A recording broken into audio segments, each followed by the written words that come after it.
We live in a world of plenty, and yet people starve for the want of the basics.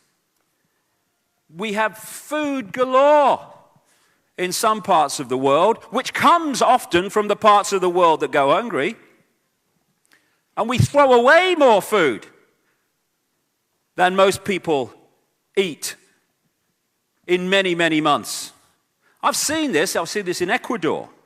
People living on rubbish tips, waiting for the vans to come from the Western hotels to pour the rubbish food, thrown away food on, and then they go and eat for the day from it. The world that we have allowed to happen. But don't look at that. Tick-tock, tick-tock. Look at this. Shut up. Hey, quick, honey. The Steelers are going to score. Cool, yeah. I've got nothing against that. I love sport. But if we are in a situation where that becomes the focus of our reality at the exclusion of everything else, then while we're looking here, hell is going on here to stitch us up in the way that we have been. Oh, shut up. What's on the telly, honey? And then we drop bombs on the most crowded piece of land on the earth, Gaza. We protect ourselves. That's what we're doing. We do it to protect ourselves, apparently. This is what we do. This is liberation. Yay, liberation. And it's been going on. This is Vietnam. In the 20th century, humans killed well in excess of 100 million other humans in wars and conflicts. And it's still going on. Tick-tock, tick-tock. Well, you don't want to see that. Hey, quick, honey. Paris Hilton's half naked in the back of a limousine. Come and look. It's really good. And that's the new religion. Instead of living life, hey, this is me. I'm going to live my life. Ooh, isn't that she got a nice dress on? There's show, isn't she? And stuff. Oh, look, she's going to marry so-and-so. Oh, they're being divorced. Oh, yeah.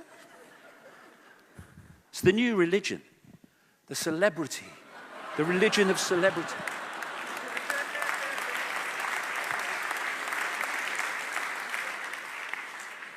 I'm just in the supermarket. Oh, yeah, I'm getting some beans. They're up there. They don't have to shop in the supermarket because they're different. And then we have a situation where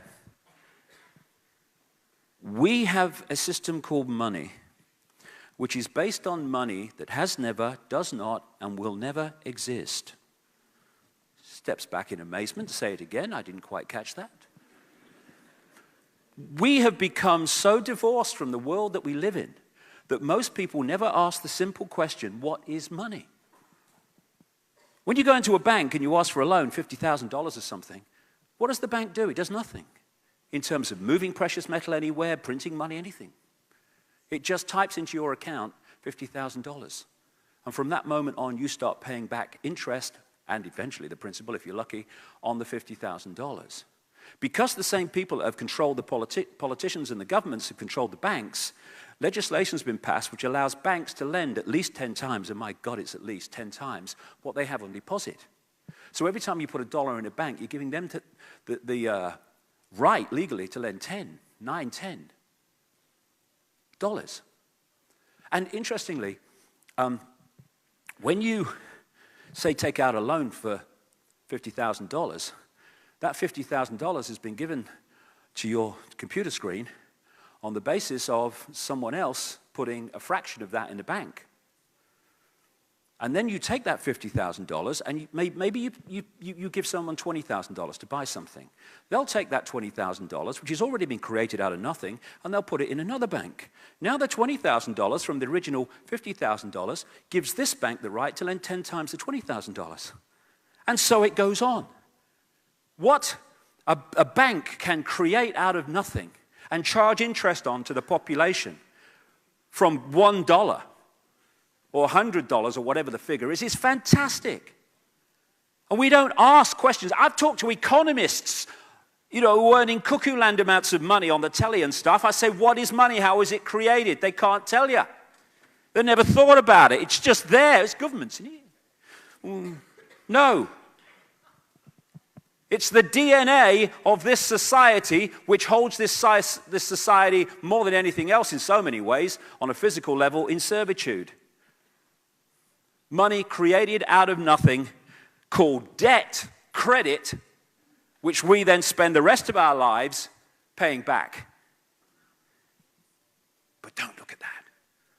Don't let them know that. Tick, tick, tick. Hey, quick, honey, it's the Jerry Springer show. This man's going to punch his girlfriend. Come and look, honey. These are all the diversions, constantly. And then, of course, these people will tell you all the news that those that own the media want you to believe is true. That's what news is. And the whole foundation of all of it is be afraid, be very afraid. The big bad monster is coming as soon as we've invented him. Keep people in fear. Keep people in states of stress.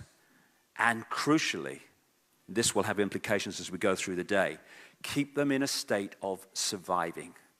Because while they're doing that, they will be in a state of focus on survival rather than looking at the big picture of what's going on. And so we've reached a point now where we really are at this fork in the road. We can go one way or we can go another, but we have to make a choice between the two, and we have to make it now.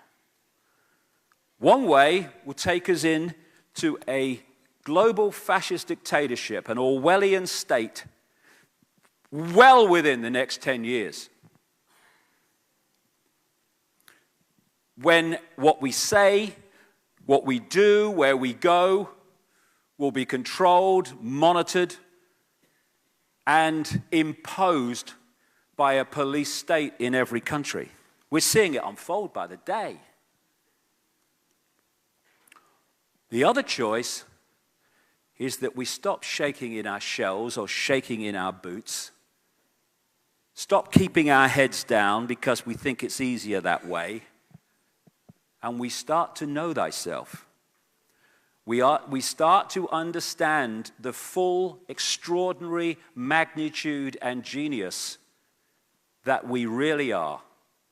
When you sweep away, delete the programming that has put us in the state that humanity has become.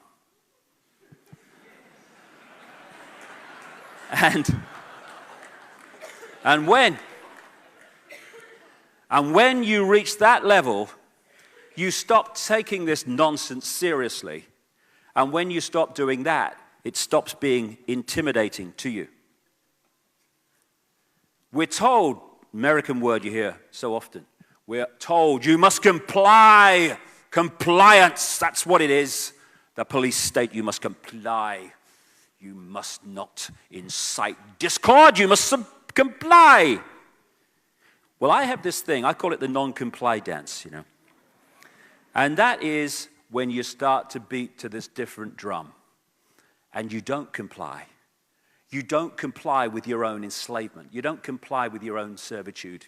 And we stop building and acquiescing to the building of our own prison. Comply! No. Do what we say? No. Your house is foreclosed. Leave. No. Hundreds of thousands of people in America, I was there for 2 months recently, hundreds of thousands of people every month are losing their homes. Now, hold on a second here. Let me just follow this round just a little bit.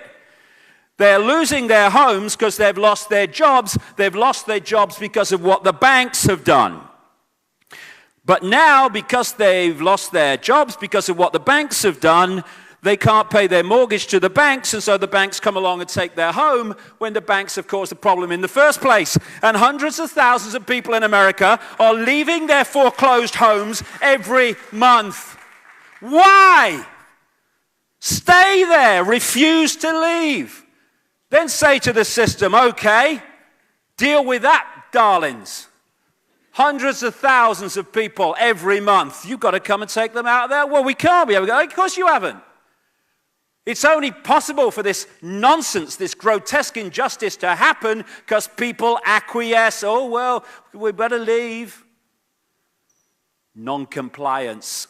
Ooh, I'm inciting discord. Good.